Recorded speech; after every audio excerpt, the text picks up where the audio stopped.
All right, what is up, everybody? Welcome back to another day of SaberSim's DFS Office Hours. It is Friday, September 3rd of 2021. Happy Friday, everyone, and it is a big day here at SaberSim because our new redesign for the app is out. It is now live to all users.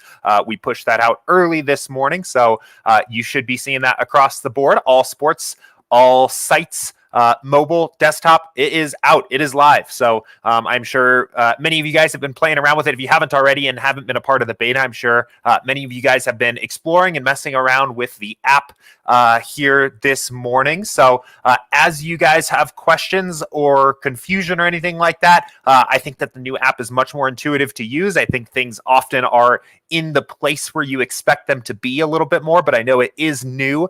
There are some new features in there as well. So as you guys have questions, as you're getting familiar, please feel free to ask really wherever you want in Slack. If you have questions, you can ask them in the support channel. You can ask them in the specific sport channels. You can ask them here in the office hours channel on Slack. I know there are going to be some questions, especially as people are starting to dig into football and things like that too. So always feel free to ask, but there are a bunch of new features. I'm excited to be talking about some of those new features over the next couple weeks here in office hours, and we will just continue to go from there. So thank you so much to everybody that participated in the beta and helped us test this thing out for the past couple weeks. It allowed us to knock out a ton of little issues and get this thing totally ready to go live, and we are feeling really happy with where it is at now. Of course, we will continue to add new features and work things out as we move forward, but we're super excited about this here. So anyway, if you were a past SaberSim user, in other words, if you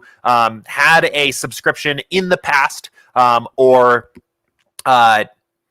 had an active subscription on the go live date, that's today, you do still have access for a brief time to the classic version of the app. You'll see a link in the upper right on mobile. It'll be tucked into the hamburger menu here. I guess I can just show you guys this here. I don't need to just explain this. So again, you'll have this button here if you were an existing SaberSim user or a past SaberSim user that does say switch to SaberSim Classic in a mobile view. I know there was already a question this morning about how to get to this on a phone. It will show up in the menu here, up in this hamburger menu up top. Switch to SaberSim Classic. If you want to go back, we are going to leave that up for a little while, just with football coming up. Again, changing a sport and changing the software all at the same week, I know can be a little much. So in case you want to go back and use the old app for anything, it is still there, but that will only be available for a brief time. I think we're planning on leaving that up for about a month or so, and then moving forward full speed with the redesigned version of the app. So I've been mentioning it here for a couple weeks, but we will now be hosting this office hours streams and doing everything we do on office hours on the new version of the app because it is live, it is up. So that is very exciting. But anyway, if this is your first time watching the stream here, I know we kind of started with talking about the redesign. I was really excited about that this morning. But if this is your first time here, this is a live Q&A style show where I answer questions from SaberSim users about the tool, about DFS, about strategy, contest selection, bankroll management, whatever you guys want to talk about. We do the show live for a reason. I want clarifying questions from you guys. I want qualifying questions or clarifying follow-up questions is what I meant to say. Pop those into YouTube chat, pop those into the Slack channel, and I will answer questions as they come up here. So thanks everybody that is tuning in here. If you joined us yesterday, we had Andy here on the stream and we did a contest selection and bankroll management special for the start of NFL season. So the recording of that video is now up on our YouTube page. I highly recommend checking that out. If you're going to be playing football DFS this season, we actually went through and outlined the exact contest to play in the DraftKings lobby, gave you guys an awesome cheat sheet of how to select contests for NFL. Football's huge. It is many people's favorite sport. It is many people's only sport, and there are a lot of contests, and there's a lot of soft contests. So definitely recommend checking that out. It is useful even if you're not a big fan of football. The ideas in there work for every single sport. They are good ideas for your contest selection strategy for every sport. So definitely go check that out. That video is up on YouTube. Anyway, without continuing to go on and on here, I think that is enough housekeeping. We will start to get into some questions here. We do have a handful of questions here today, a couple interesting ideas to talk about. But as always, if you've got something you've been waiting to ask, pop it into the queue, get it in front of me now so I know what to expect. But I'm going to actually start here. And this is a question from Adam. in the Office Hours channel, and Elusive Smoke wrote an answer to this question. And wrote a really good answer. So I definitely recommend reading this. I had a lot of the same kind of general ideas, but the question says, general question on contest selection / strategy. When doing the MME thing in low stakes, what are the most common ways that these inexperienced players make mistakes? This is obviously sport dependent, but is it things like they play too much, too little chalk, no correlation, etc.? I ask because outside of just entering the right contests, the next order DFS improvement would be entering with them lineups and exposures that attack the mistakes most commonly made in those fields. Without trudging through past contest CSVs, are there any rules of thumb for these level buy-ins? Yeah, so I think the way I like to think about this a lot is obviously players playing at the lower stakes are going to be softer competition. They're not going to be as skilled players. But I think what you end up finding there is that it's a bit of a death by 1,000 cuts thing where there's not one specific thing that I think lower stakes players are doing that makes the contest a bit softer. There's just many individual things that all add up. And I think this is kind of the point of Smoke's answer here. And I think he kind of just nails it. But there are going to be more players that are playing poorly correlated lineups that are either not stacking or are either just playing negatively correlated lineups, right? You're probably going to see hitters against pitchers on big baseball slates more often at the lower stakes. I think those players are in general going to struggle to find the best plays. Smoke noticed that in general, like the best projected overall plays, and this is true in many different sports, are higher owned in the higher stakes contest because skilled players are going to find those plays easier. At least holding contest size as a constant, right? In general, smaller contests, there's a condensing around the chalk. In general, like that's a general trend, but holding contest size constant, typically the best plays on the slate, the consensus agreed upon overall best plays, end up higher owned in the higher stakes, right? Because those players have a better understanding of what the best plays are. I think the ownership in that way is actually a little bit more efficient. You have a little bit more of a flatter ownership, at least in my experience, at the lower stakes. You can get a little bit more value out of playing just better plays in lower stakes because the field doesn't identify those plays very well. There are lineup construction issues overall, I think more at the lower stakes, including negative correlation issues, things like that. They are lineups that look a little bit more like lineups built just with the traditional optimizer with a very bare bones minimal set of rules plugged in there. I'm looking here because I think Smoke also mentioned higher percent of just trains of lineups, right? We've talked about before how bad duplication is for your lineups anytime you're duplicated at all, and therefore how much worse it is basically to pay to duplicate yourself by playing 2 duplicate entries or a full train of lineup, right? That is almost always negative EV. You see that a lot more at the lower stakes. He mentioned too that you see entries that just completely got failed to be filled out. Which I haven't seen personally as much, but I completely believe that would be the case. I think you're going to have a lower rate of players late swapping and adjusting to late news. I think you're going to have a lower rate of players getting players that are suddenly late scratched or ruled out at the last second out of their lineups. In weather games and weather concern games in baseball, I think the lower stakes are more likely to take unnecessary risk with weather games and play games that are dangerous from a weather standpoint than the higher stakes, right? So it's just all of these things we talk about in this show and just in general over and over again, right? Correlation and thinking about ownership and all these different things, right? It is just that, and some of this is almost stakes independent, but I think the broader point here is that the average softer player, the average fishier player is probably going to have some issue with all of these different things. And just do all of these things a little bit worse. So I think the idea behind this question of like finding that one knife edge, like what do the soft players at my stakes level do the worst, and I'm going to attack them right there, is interesting. But I would imagine that it's probably just like a bunch of different stacking little issues with the lineups that are entered in these contests that we're taking advantage of rather than nobody under $1 stacks ever or something like that. Or nobody under $1 stakes is ever late swapping or things like that, right? I think it's just all of these little issues adding up. So, but anyway, definitely recommend reading Elusive Smoke's answer too here, because it's a really nicely written answer here. I'm actually going to give this thumbs up and give it the 100 too, because he summarized about exactly how I wanted to answer this question when I first saw it come in. So anyway, I actually forgot there were a couple questions that had come in yesterday after our strategy session on contest selection that I wanted to just briefly jump on. So this one was from Jay, I think it's probably Jay Austin, but it might be Jostin. Not sure, but he said, quick question, what is the SaberSim score? Yeah, so really good question. Let's build a quick pool of lineups real quickly here. And as I'm using the beta, I'll show you guys a couple new features as it makes sense. But one that immediately pops out is this pool size feature. So especially useful for me, especially on stream here. If I'm just running a quick build to show something off in step 3, I don't need a full pool of 500 lineups, right? I'm just doing this quickly to show you guys something. I can actually change this here, right? Change this to 100. It's only going to build 100, give me the best 20 as always. This can be very useful if you're building lineups right against lock. And need to do one last quick update and really don't have a lot of time for a full pool.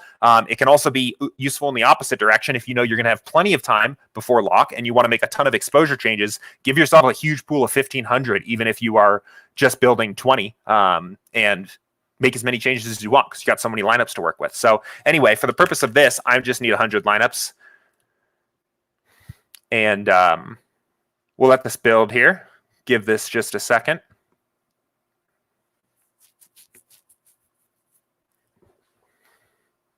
Cool. Yeah, so we're just going to build 100 instead and let that go.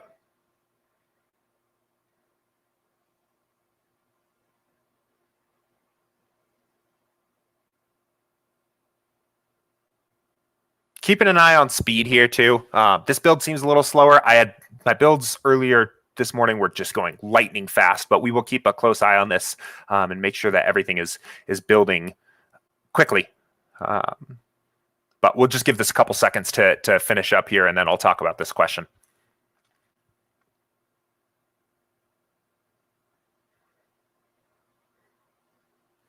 Don said, SaberSim out of beta just in time for NFL DFS. Yes, indeed. It is an exciting time here. The week before week 1. Feeling kind of giddy myself here. Feels a bit like the day before week 1, the Saturday night before week 1 of NFL feels a little bit like Christmas Eve or something for me sometimes when you're a little kid. But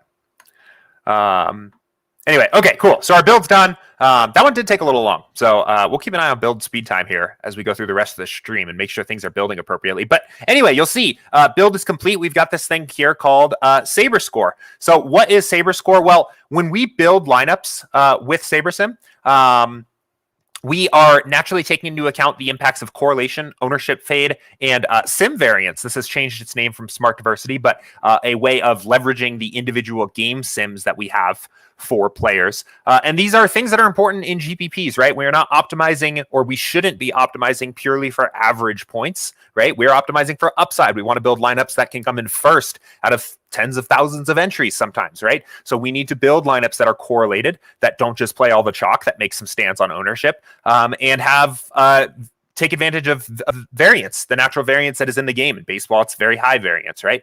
So we use those sliders when we actually build the lineups, and we make sure that we have lineups that are correlated and fade ownership and take advantage of variance. But you also need a way of sorting these lineups and deciding which lineups are the best. And it doesn't make sense to then go and sort your own lineups by projected score, average projected score, if that's not even what we're shooting for anyway, right? So SaberScore is a way to quantify what the best overall lineups are, or the highest upside lineups are, that is independent of average projected score. So it basically grades the lineups by the same metrics that it builds the lineups: correlation, ownership fade, and sim variance, and determines what the best lineups out of the pool are. So it is always standardized to 100. The best overall lineup in our pool will be listed at 100. And they will scale down from there. I think typically in an average pool of 500 to 1,500 lineups, the SaberScores will get as low as like 70s-ish, high 60s. And it's just a scale basically saying that we think this is the best overall lineup we built. This is the worst overall lineup we built, but all of those lineups are potentially viable. So it is a way to rank and sort and decide which lineups are the best without looking at something that doesn't really matter, like average projected score. So anyway, cool. Good question. I'm going to briefly touch on this question here from Ryan. But, well, let's just read it first. So he said, with SaberSim projections built off simulations, how is it building solid projections for week 1, NFL, and some of the rookies in possibly good spots? Yeah, good question. One of the strategy sessions we are doing next week, this one is actually going to be on Tuesday, is with Will and Matt, who basically have been working really hard behind the scenes for weeks here, getting the NFL model ready for the season. And we are going to be talking about the NFL model, how it works, how we model the game of football, the improvements we made over the summer, and answer questions like these. So these guys will be able to answer this question with a much more nuanced response than I can. I think it's a really good question, right? If you're doing game-by-game simulations, how do you simulate what Jamar Chase is going to do playing for the Bengals if he's never played for the Bengals before, right? That's a very good question, very valid question. Those guys will be able to answer that question in a way more advanced and interesting way than I can. So I'm going to write this down, save it, and Ryan, we will talk about this and answer this in more detail on Tuesday's strategy session when Matt and Will are here. But really good question. So, all right. Anyway, okay, I'm going to continue moving forward here and just review some of these questions that came in Slack. Let's see. Smoke said, Jim said, what's up, guys? What's up, Jim? Smoke said, loving the changes. Haven't dug in fully, but seems like most of the stuff off platform post-processing I can do on platform now. Seems nice with way less work to get the output you want. Excited to continue playing with it. Yeah, I had some of the same thoughts. There's been parts of my process on and off throughout the months and years where I've done some things off in Excel and things like that. I think you can accomplish way more in the app now than you used to be able to do. Yeah, definitely think it's an improvement there. And then let's see. Smoke said,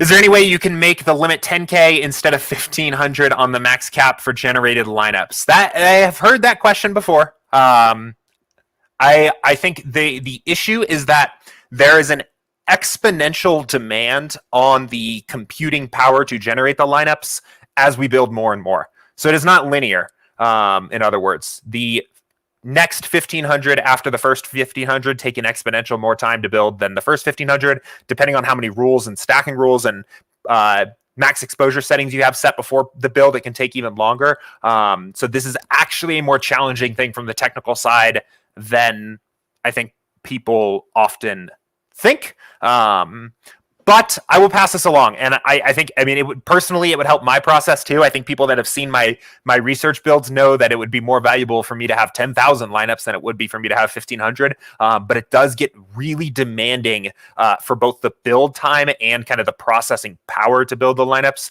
quickly, especially on something like a NFL Sunday morning, right? That can kind of slow things down for everybody pretty quickly if everybody's building 10,000 lineups. So anyway, I'll pass it along though, because I think it's interesting. It would help me out, but that is kind of the general issue there, or the challenge of doing things that way. So, but good question. Let's see. Manny said, hi, Jordan. So beta is done. Are we out in full force with the new version of SaberSim? We are indeed. We are out in full force. Very excited here today. So if as you are using it, let me know if you have any questions, run into any issues, anything like that. So we are super excited here today. But cool.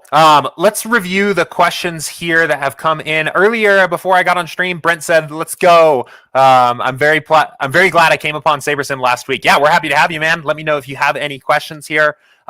Jeffrey said, can we touch on how to approach building for multiple contests, single entry, 3 max and 20 max, where you want to enter a unique lineup in each? Yes, we can. I get the feeling that you might have sent me an email earlier today about this, because it was one of the questions on my list to talk about. But yeah, let's talk about this. So first of all, I think the best way to get an idea of how to approach these is to just look at the different slider settings and kind of compare what your contests look like, because it is not always the case that the slider settings are extremely different between your contests. And it also is not always the case that even a difference in your slider settings is going to have a big impact, right? And some of that has to do with just kind of a general knowledge of what the sliders are doing. So for example, your single entries and your 3 maxes are rarely going to change. If they change at all, it is going to be very subtle differences between those contests. I typically always recommend just grouping your single entry and 3 max contests together, because even if there are very slight differences in the sliders, right,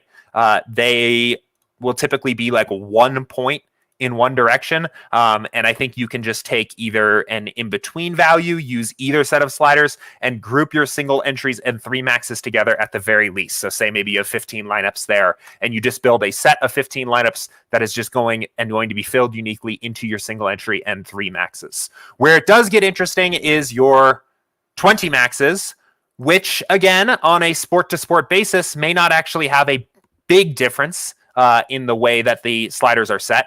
For example, the difference between a single entry at 10,000 to 50,000 and a 20 max is only a tick up at ownership fade and a tick up at sim variance, right?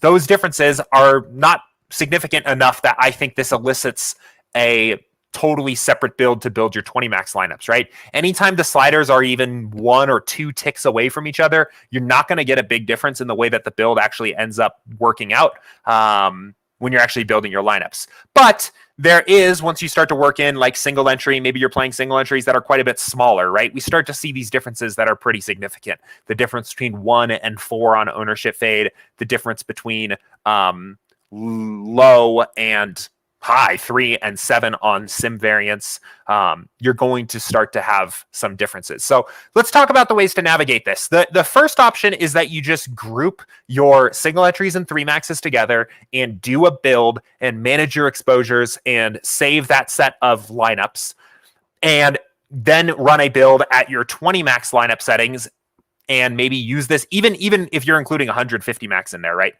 You could just group your 150 maxes and your 20 maxes together. You can see these don't change dramatically. Maybe you choose the sim variance level that's roughly in between these two and build all of your big multi-entry stuff all in one build, edit your exposures, and fill your lineups from there, right? That is a fine option. I think what you will find is that you are still very likely, I would say like probably 99% likely to still have an entirely unique set of lineups, because when your sim variance is basically non-zero, but especially when it is high, what we are doing is we are, so this tooltip was rewritten, and it actually, I think, explains things a little bit better now. But it basically, the higher this is, the smaller the number of simulations we're going to use to generate the projections for each lineup we're building.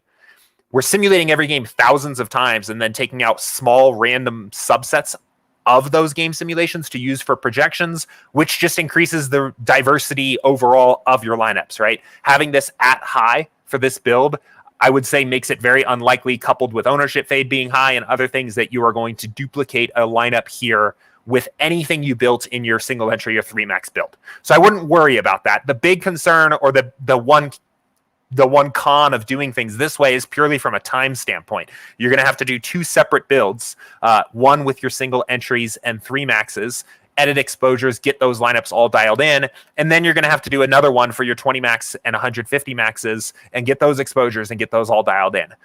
For a sport like baseball, on the average night, that might not be a huge deal. But on a sport like basketball, right, you may not have time to adjust to news breaking 10 or 15 minutes before lock and running 2 different builds. Like, some of this stuff may, by necessity, have to get grouped together. I experimented with doing things where I was doing a single entry /3 max build and a 20 entry max /150 max build for a long time. and eventually found that I didn't think I was getting anything out of doing those builds separately compared to how long it was taking me to do them. What I ultimately ended up landing on and finding that it didn't actually make very much of a difference was just combining these all in the middle and using my overall knowledge of the game that was being played to determine slider settings that made sense. For example, correlation is often going to stay pretty similar for a given sport. I would say correlation is probably one of the sliders that is the least likely to dramatically change based on changing these sliders, because it is something that is somewhat more specific to the sport, at least for a given slate size, right? You can see I'm bouncing around on the sliders quite a bit. Correlation really isn't moving. That's because baseball is a high correlation sport, and regardless of the entry limit or the size of the contest, you probably just want big stacks. So that is a slider that I often found doesn't move very much. In the event that it is slightly different between contests, I often just pick the larger value. I'm going to actually make a quick jump down to sim variance and talk about sim variance. And what I found is that I liked keeping it relatively high or keeping it closer to the higher value given the two options. Because when you're playing a set of single entry, 3 entry, 20 entry mix contests, and say you end up with 115 total lineups that you're playing, I like to think about that as, since I'm playing 115 unique lineups, I am essentially playing a 115 max and just trying to win with one lineup, which makes me want to have a relatively diverse set of lineups, right? I'm kind of thinking about this as 115 max, so I don't want to use a level of variance that is fitting a single entry. I want to use a level of variance here that is fitting like a 20 max or maybe even 150 max. So I'm going to keep my sim variance a little bit higher. Ownership fade, I think, is where you have to make some decisions about just how contrarian you want to be for your given contest. I think the easiest thing to do is to take the lowest default slider value that fits your contest. Maybe it's 1, then take the highest default slider value that fits your contest. Maybe you're playing something like the quarter jukebox and it's 4, and pick something in the middle. I think either 3 or 2 are fine options. I think if you wanted to say, I'm just going to play in a contrarian way, I understand that this may be actually a little bit too contrarian for the small single entry I'm playing, but it fits the 20 max. The greatest number of my overall lineups are in the 20 max. I'm going to leave it at 4. I think that's fine. I also think it's fine if you were playing, maybe you're playing a $25 single entry and it's your highest overall buy-in contest, and you say, I'm going to leave ownership fade at 1. I'm going to use the default slider that makes sense for the biggest individual entry that I'm playing.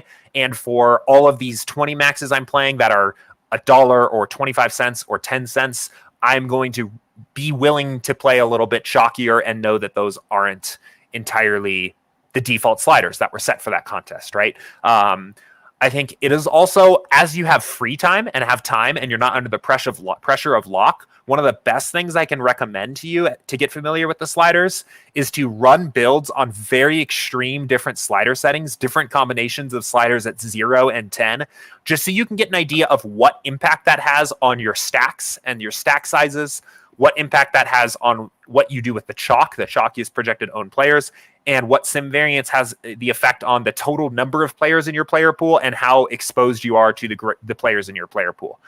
Because what you will learn very quickly, and what our intention behind the sliders is that they are essentially unbreakable. I don't think there actually is a combination of slider settings, with the exception of doing weird things with correlation at 0, right? You probably wouldn't want to do that in baseball, but I don't think there are very many combinations of ownership fade and sim variance in particular that would lead you to building just completely terrible lineups, right? The lineups still are going to be, even if you ended up playing like lineups like this, you're going to get playable lineups. They're just going to be very contrarian, but they're still going to be good-looking, well-constructed lineups, right? So they are, in some ways, anti-fragile and difficult to break. So anyway, coming around full circle here, don't want to spend too much time talking about this. I would say, so the most rigorous way of doing this for building different types of contests would be to look at your slider settings and group the contests by contests that have similar overall defaults, which I think you will find are typically grouping your single entry and 3 maxes together and grouping your 20 maxes and 150 maxes together, and then doing 2 separate builds for both of those. It will take a little bit more time. You'll have to run 2 builds. You'll have to manage exposures for both builds, but you are unlikely to be duplicated between those 2 builds because sim variance is going to be so high. There's going to be so much natural diversity, and this would be probably the most rigorous, sticking exactly to the defaults way to build build lineups.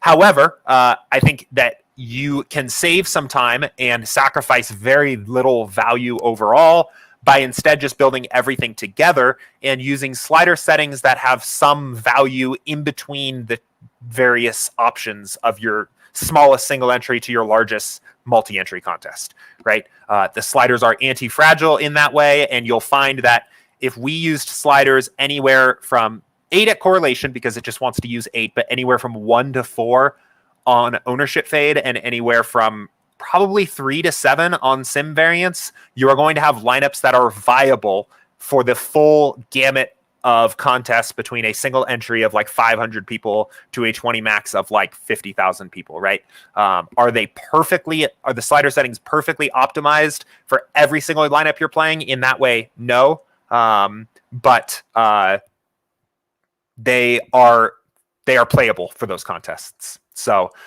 Jeffrey, let me know if that helps. I am happy to kind of dive into this a little bit deeper, but I think that's a good starting point for thinking about this question. And I'm happy to talk more about this in general, if you have any more questions for me. So, but good question.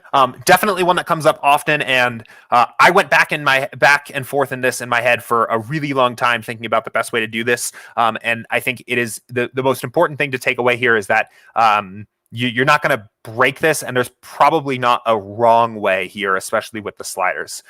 This is a somewhat lower value part of the process that I would say just pick a spot that you feel comfortable with these being at that is somewhere in between the default values for your contests and lock and load. So Adam said, did you get anti-fragile from Nassim Taleb? Originally, yes. I think it's become a bit of a popular phrase in the DFS world and the modeling, sports modeling world, and for people that think about probabilities and things like this a lot. I think it's become a very popular phrase, but I think I think it fits well for this particular use case, right? I mean, a literal definition of the sliders being difficult to break. I think that's true. I think if you experiment with very extreme slider settings, you'll find that they don't break easily. You will struggle to build lineups that are just god awful. With the exception of correlation, right? If you turn correlation off, you're not going to get stacks, and then your lineups might look pretty bad. But it's pretty difficult to build lineups that just look terrible by doing anything with ownership fade and sim variance. There's obviously optimal sliders for certain contests, but they are pretty bulletproof, I think. So, but anyway, cool. Let's keep it rolling here, and let me get caught up. Talk about some more of this. Aaron earlier said, I like the balance and on smaller slates, take advantage of ownership. Yeah, I think maybe missing a word here. I like there's definitely a time and place for me where I like the kind of medium-sized slates too. I think for baseball, my favorite slate sizes are the big ones, just because there's so many good opportunities to go to, and especially on a night like tonight. We'll see, but Coors is probably going to be so owned, right? And there's 14 games on the slate, right? It's very easy to pivot off the chalk. But I like the medium-sized slates too, because I think Coors is objectively a good play. I think on the medium-sized slates, 6, 7 game, 5, 6, 7 game slates, you find chalky games that aren't even good plays, right? They're just relatively the slightly better play. Ownership gets out of control for those in particular. Brent said, this past week of MLB has been great since I just joined. I can only imagine what NFL is about to bring. Yeah, someone asked yesterday about the difference between baseball and football on our strategy session, and I actually mentioned that those two sports play very similarly. They're high variance sports, where I think Football is maybe a little lower variance. I think chalk might stand to be a little bit better in football in the average week. But they're high correlation sports. They're high variance. They play similarly. SaberSim excels at both, I think, in particular for those reasons. And it is the best sweat in the world. So very excited for that. Kenneth said, does SaberSim ever have projections for college football? At the moment, we don't. We were grinding really hard to get this redesign out for NFL this season. So it unfortunately was not an off season where we were able to turn our attention very heavily to college football. I know it is a very popular request, given that our NFL model is very good and we are modeling the same actual sport on the field. This is something that we are really talking about wanting to do in the future. I don't think it would take as much work as building a model from the ground up. So it is something we plan maybe hopefully for next season. Again, I don't want to make any promises there, but I think that is a realistic goal for us. We don't rush this kind of stuff. I've said it here on stream before. It came up when Dota 2 and Valorant esports showed up in the DraftKings lobby and people started asking about projections for those things. Because we are simulating these games play by play, building a model is something we take very seriously. It requires a thorough research and development process and QA process at the end for us to make sure that it is something that we really believe in and are putting our own money and value behind, right? So we won't ever just churn something out quickly to get it up. So the goal is, yes, long-term for us to have full support for college football. I know it is a very fast-growing DFS sport, so it's something we want to support more rigorously than we do right now. But at the moment, unfortunately, it is just the optimizer that is up for college football. You can upload your own custom projections, use the optimizer to build lineups, but we don't have the game sims. We don't have the projections. So, yeah, I saw there was actually the exact same question to come in right after that. And yeah, so same deal there. Let's see. Campbell said, just tuning in and also haven't watched yesterday's stream with Andy yet. Asked a question in Slack about how smart diversity and custom projections work together. Not sure if you answered it. I apologize. I see it now. I think I missed it just because we were doing that strategy session yesterday. So we didn't cover this question in yesterday's stream, but I will cover it right now. So what happens, first of all, when you upload a custom projection into our app, right? So first of all, it's always important to remember that our projections are unique in that they are average projections over of our game sims that we have for that player. So when we say Peralta is projected at 20.71, we are literally saying that that is the mean, the arithmetic average of his fantasy points scored in the tens of thousands of game simulations we have for him. So we have his real range of outcomes here. You can see it is a wide range of outcomes, right? This is merely his mean average. So when you upload a custom projection or just update a projection, say that we are bullish on Peralta overall today, and we think he's actually going to score 24.71, right? So it's going to turn green. It's going to say a little bit higher than SaberSim, right? It is actually exactly 4 points higher than we have him in our game sim. So what do we do then? We are going to, when you actually build your lineups, we are going to adjust every single sim we have for the Milwaukee and St. Louis game and increase Peralta's scoring output by 4 points. Every single individual sim, he's going to his output is going to increase by 4. So, how does that work with sim variance, formerly known as smart diversity, right? Same exact thing, different name now. What this does is it picks out random buckets of game simulations to use to determine the projections every single time we build a lineup. So at something like high, right, we're using a relatively small amount of game sims. So we're going to pick out some random sets of those Milwaukee and St. Louis games. A projection is going to be set for all the players playing in that game and every other game, right? And then we determine what players go into the lineup based on their actual projection that they scored in that set of games, but also their ownership level and how correlated they are to other players in the lineups and things like that. In this case, we would just merely be pulling out Peralta projections that have every single individual game sim has increased by 4 because that's the way we've increased his projection. So that is just one player, right? This would be true if we had custom projections for every single player in the pool, it would have the same impact. Everybody's projection in every single game sim we have would just be moved up or down accordingly. It is also true if you upload, or not if you upload, if you change team totals, right? So if you instead change a team total, maybe we think the A's and the Blue Jays are actually going to play an even game tonight. That is going to dynamically adjust a bunch of different players. It's going to adjust A's hitters. It's going to adjust, well, it's pretty much just going to adjust everybody playing in this game, right? Little bug here, huh? I will report this here to the team. Make sure you can see that the projections for the players changed, right? But we don't have the color indicator, so I will figure out what's going on there. But you can see these changed, and works the same way in that particular case. So we'll go ahead and reset all this, but figure out what's going on there. So Campbell said, got it. Okay, thanks. Makes perfect sense. Yep, awesome. Cool. Let's see. Ryan said, any plans to add another sport to the betting tool to go along with the 4 main sports? Yes, but early on that kind of stuff. I know we have some plans to maybe incorporate some MMA betting, I believe. Yeah, I think there's kind of soft plans to expand sports betting really to everything that we're actually doing DFS for, right? I think having some golf support would be interesting. I think some more support for esports in particular, just because Vegas lines are so soft. None of that stuff is in a very...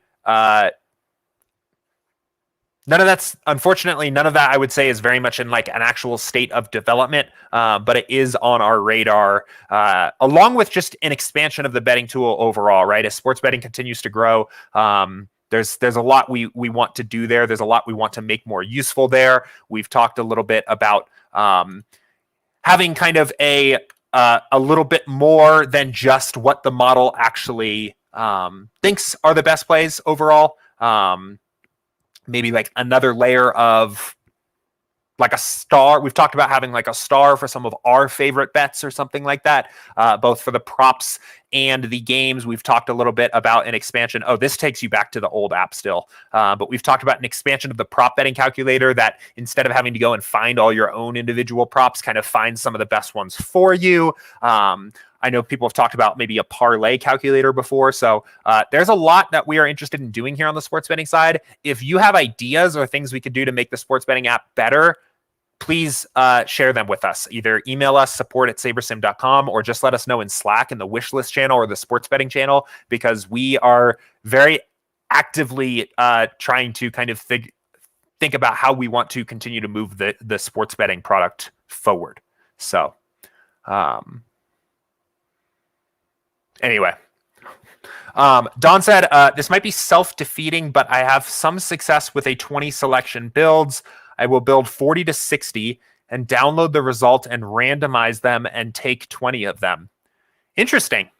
Yeah, I mean, if it's working for you, that's great. Off the top of my head, that seems probably like complete randomness. Like, I can't think of anything that is like jumping out to me that might be like causing that in a way that is sustainable. But I think what you are probably really witnessing here is that the first, I don't even know if it's the first 60, it might even be the first 500 of lineups of a 1500 lineup build are probably very viable, right? This is only 100 lineups, but really, like, our goal, even though we are sorting lineups by SaberScore and trying to tell you what the best ones are, our goal is that if you build a lineup for any particular contest, our goal is that they're viable, right? Even if they're not in your first 20 or your first 150. So the idea of downloading an entire pool and even just taking a random sample of 20 of them and finding that it's successful, to me, makes sense. I think that adds up. Because our goal is to build a pool of lineups that is viable regardless of the contest you're playing.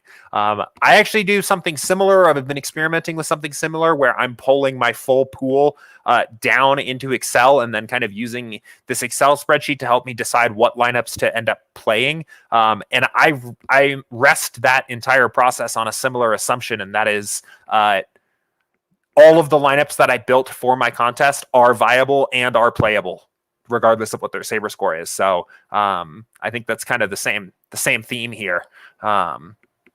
But Adam said, one issue is figuring out how strong the prop bet analysis is when SaberSim is far off of the team totals. The Pirates were a good example today. SaberSim is so far off on their run total that it made me think twice about opposing pitchers' K props or their hit props, etc. Maybe there could be a way to adjust the game total like with the DFS tool. That's a great idea. And that kind of feedback is like awesome. Max talked recently. There was another question in office hours. Man, I wonder, Adam, I mean, you might even have been the guy that asked this question. But there was a question about basically like hunting props and should you, yeah, no, it was you. Okay. Yeah, so your question from a couple weeks ago, I just scrolled up and found it here. But for those that didn't watch that show, about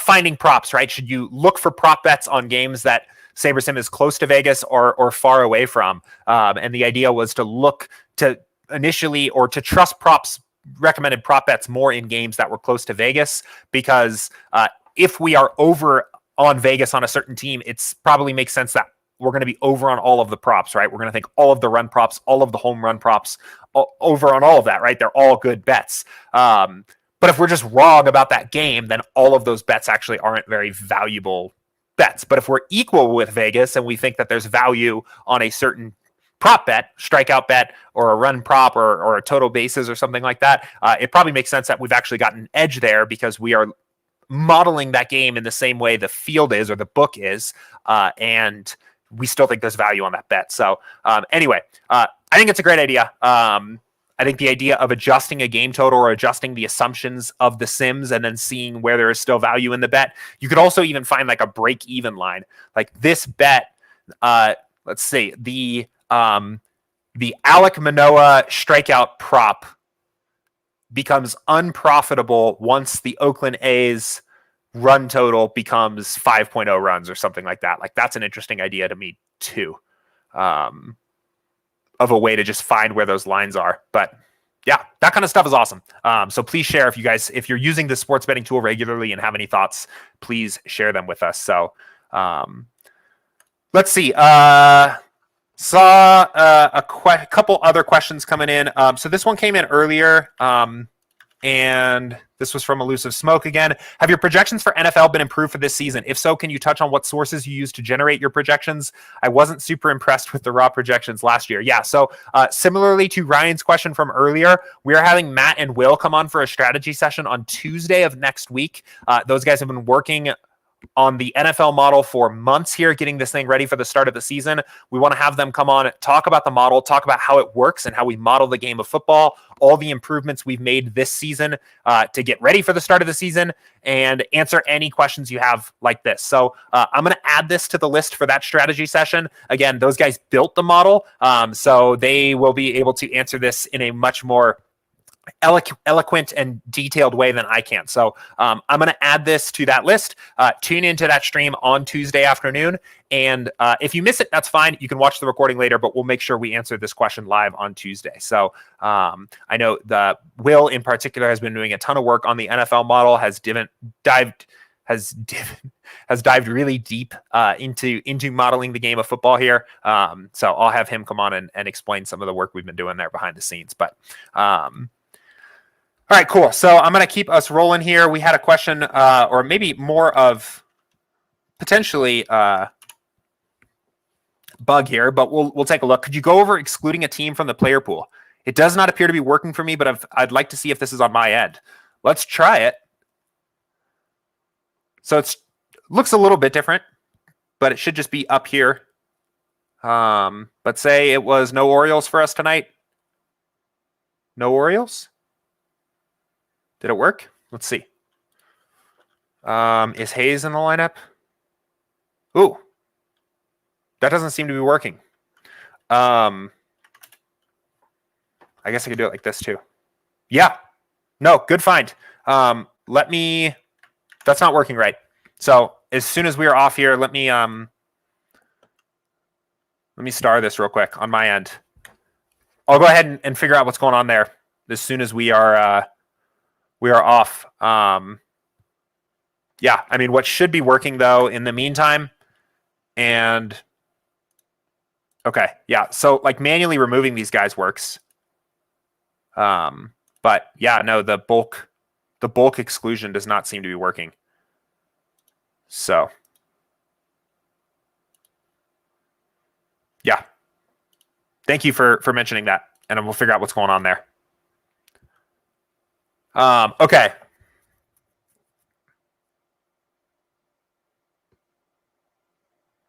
I'm going to keep rolling here. Cody said, in step 3, is there any way to download what the research build exposure would come up with? It can be a pain to swap back and forth with builds to remember certain things. Yeah, so that is something we are looking at adding. I didn't realize there were, as soon as we actually put the beta out, a bunch of users mentioned that they could no longer copy and paste the exposures column because it was not selectable, and now it is, but it wasn't when the beta went out, and we learned only at that point that people were kind of using the app in that way. That was something that we weren't really aware of before. So I think our goal here down the road, and maybe not so far down the road, is to add another option that instead of saying download lineups, lets you like download exposures or something like that. So you could actually literally just export it. At the moment, there isn't an easy way to do that. But I will show you a little trick really quickly here. Spencer said snipping tool is your best friend. I think that's definitely one way to do it. If you are just looking, if you want to like quickly just remember what the exposures are, that's a great way to do it. But another way to do this here, a little trick that I like to use is, let me do this here. So you download your entries. And are you guys, okay, you can't see my Excel. Let me show you Excel here. This would be a good way. We'll probably start to wrap up the show here on this. But you have your lineups, right? Excel has a very cool function called a count if function.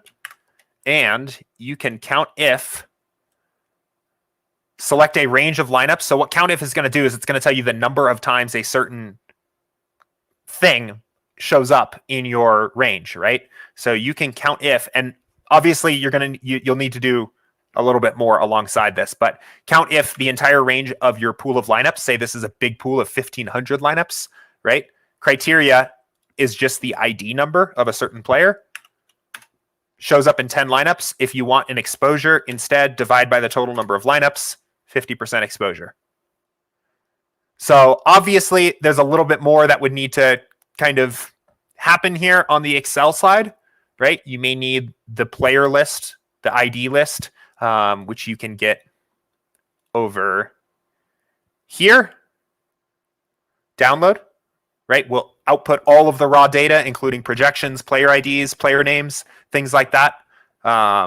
You can very kind of quickly export your player exposures by just using this count if function to basically add up all the times a certain DFS ID shows up in your exposures.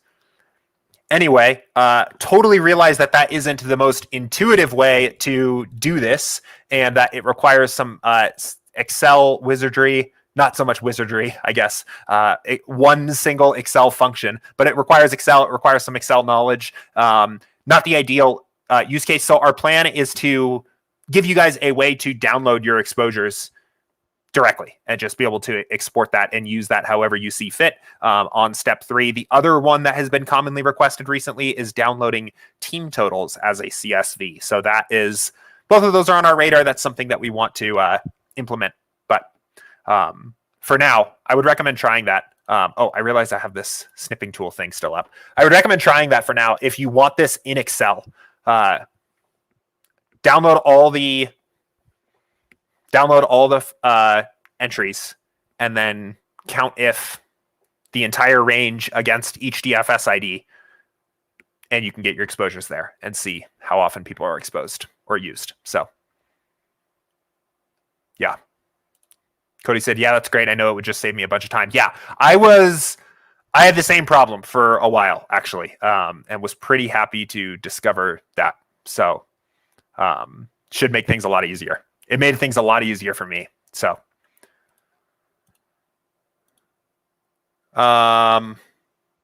okay, cool. Guys, I think that about covers everything. I don't see any other questions here in my queue. It was an awesome stream here again today. Thank you for everybody that tuned in to ask questions, whether you ask questions live here on stream or popped them into the office hours chat beforehand or shot me an email. You guys continue to make this show possible. I am glad we've been able to keep this going. It's been a lot of fun. Continue to enjoy the redesign and test it out. If you do run into little issues or have any questions, I am around in Slack pretty much always. Feel free to just message me and let me know if you have any questions. We will be back here again next week. With Labor Day on Monday. I think we are going to end up taking that day off from the stream. Of course, we will always be around to help resolve any problems that come up over the weekend on Labor Day, but no stream on Monday. And then we will be right back with the NFL model stream with Matt and Will on Tuesday afternoon talking about that. So I know there were some questions here about the football model, the improvements we made this year, everything like that. So stay tuned. Come watch that strategy session on Tuesday. Enjoy the long weekend, guys. Have a great Labor Day, and I will see you all next week. See ya.